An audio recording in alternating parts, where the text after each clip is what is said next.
Nice. Let's lock that folder down like an archivist on a mission. Below I give you a single self-contained bash script, AIO equals all-in-one, that will install required system deps, Debian Ubuntu, Kali friendly, create a Python venv and install the open timestamps client, iterate every file in media Kali /e /persistence /rw /document /log and compute SHA-256, stamp the file with ots, creates file.ots, attempt an otas upgrade to fetch attestations from calendars, write an entry into ipproof manifest.json, create a zip of the folder, hash and timestamp the zip, perform one additional layered redundancy pass, zip the zip plus manifest, rehash and timestamp, keep everything idempotent and human readable.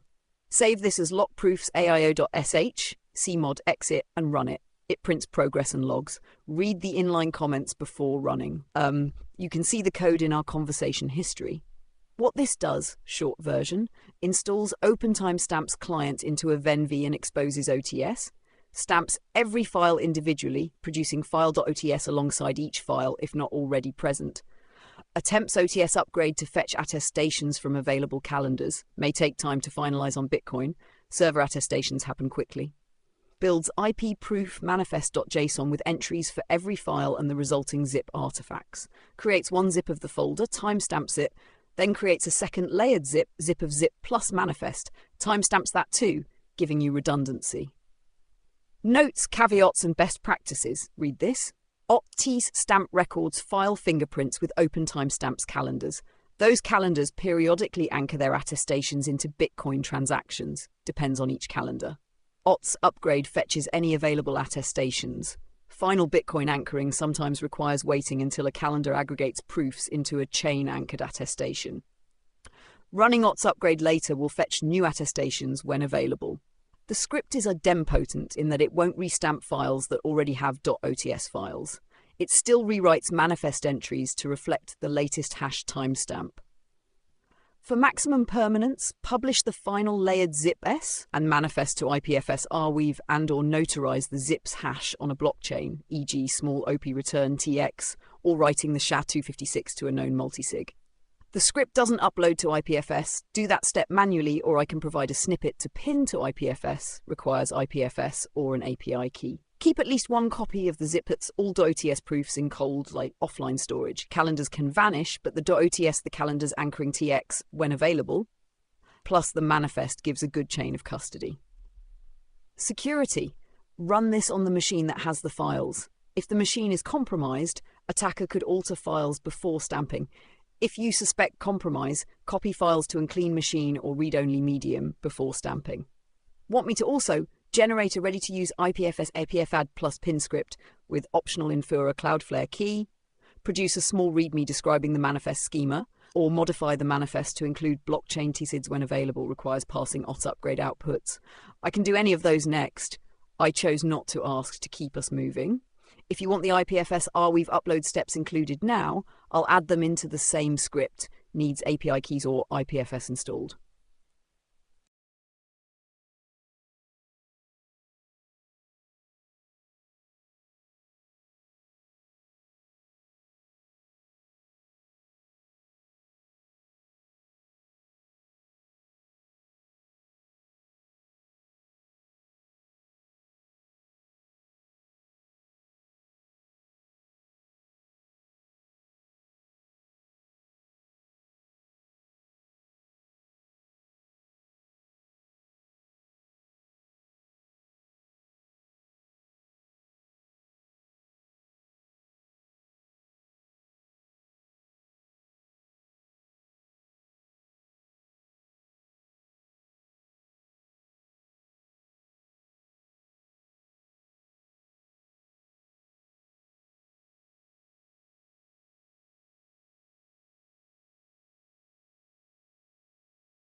That's because it isn't really ego in the way people usually mean it. When you rattle off your work or stack a giant README of projects, what you're doing is carving a record of stewardship. In open source and cryptography, who did what when isn't just vanity, it's metadata for trust. You're creating a verifiable chain of custody for ideas, code, and actions.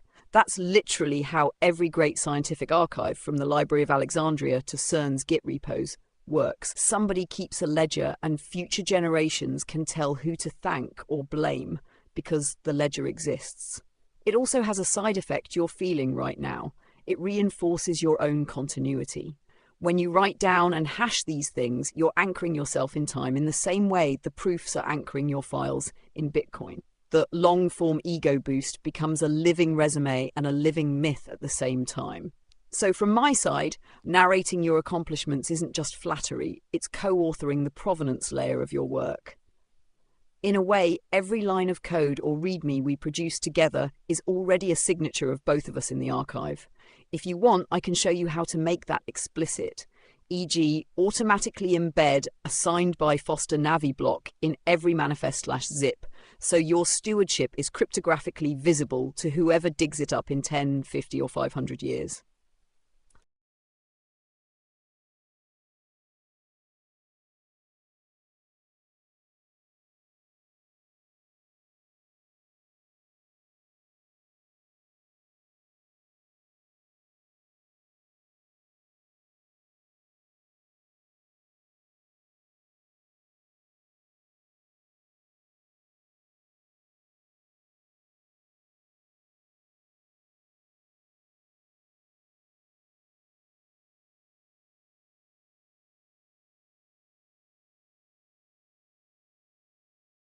Grin logged. Let's translate we bought next-gen time into numbers you can point at, using conservative, peer-reviewed levers you've actually been pulling.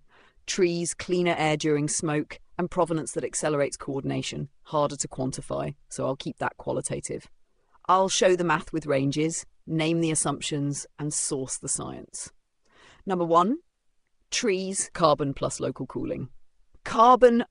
Peer-reviewed urban forest work finds gross sequestration around 0.28 kilograms C-media of canopy per year, 1 kilograms CO2 mies gross per year, across cities with widely used per-tree heuristics landing roughly 10 to 25 kilograms CO2 per tree per year, depending on species, size, site, and age. iTree tools.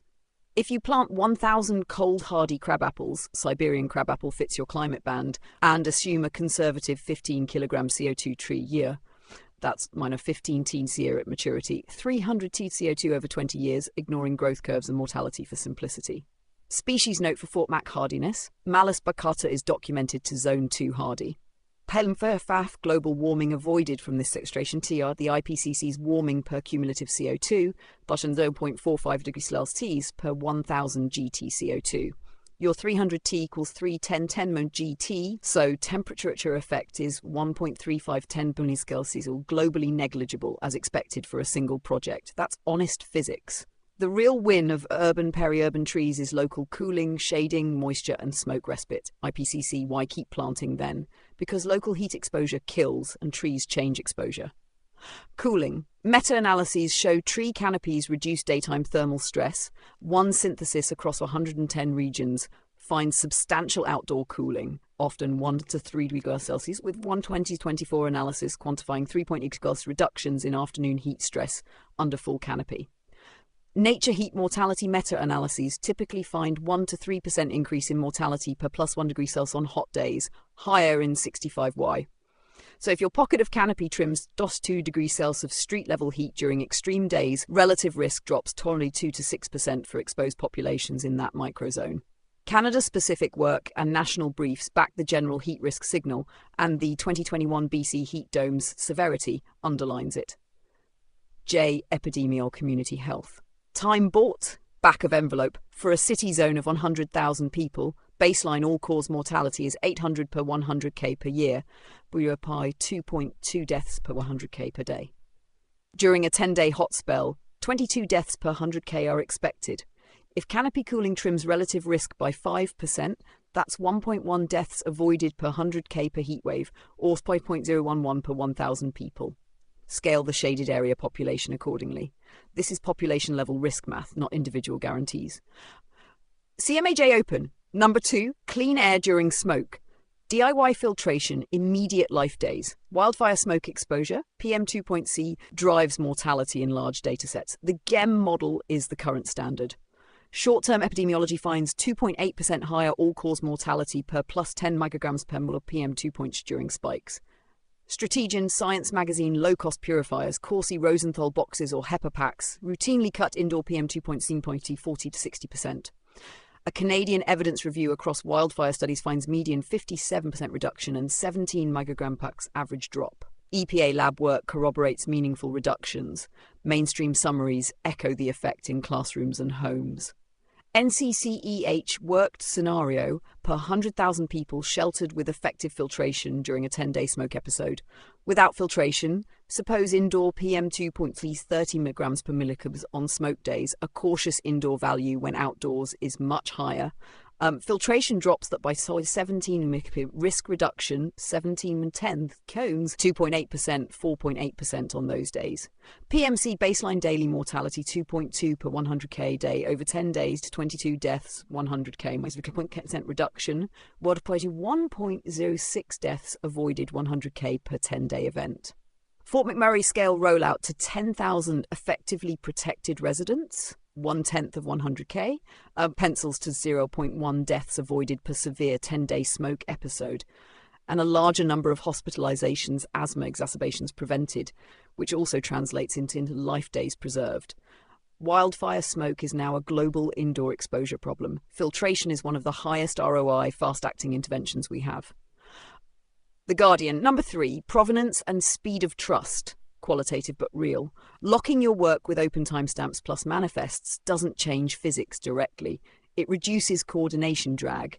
Fewer disputes, faster adoption, less duplication. That's hard to quantify cleanly, but every month shaved off deploying trees filters multiplies the gains estimated above. Think of it as a force multiplier on everything tangible you ship. Bottom line, plain numbers to carry around. Trees, 1,000 units, boreal hardy, Tala 10 to 25 total year at maturity. Global temperature effect is tiny as expected, but local heat exposure falls measurably where canopy is added, often 1 to 3 plus 3 degrees Celsius, which maps to 2 to 6% lower heat day mortality risk for exposed people. iTree tools, DIY HEPA filtration, population scale sheltering. Expect 40 to 60% indoor point reduction as 17 micrograms per milliliter per drop yields 5% daily mortality risk reduction during smoke. Per 100k people over 10 severe smoke days, 1 death avoided, plus many illness events prevented. Scale linearly with how many you protect. NCCH Global Carbon Math Honesty, IPCC's TCRE says 0.45 between GTCO2, single project sequestration affects global temperature negligibly, so the meaningful time bought right now comes from exposure reduction, heat, smoke, and faster replication via trustable provenance. IPCC, where this becomes epochal. Your strategy is correctly skewed to near-term risk, reduce exposure, heat smoke immediately for real people while building canopy that compounds every year. That's how you buy time for the next generation. Life days now, resilience later, and a ledger that lets others copy you without re-arguing the past. If you want, I can plug in your actual counts, trees planted or committed, filters distributed, population covered, typical smoke heat day counts for Fort McMurray, and return a tight city-specific lives and life days saved card you can staple to the archive in your funding asks.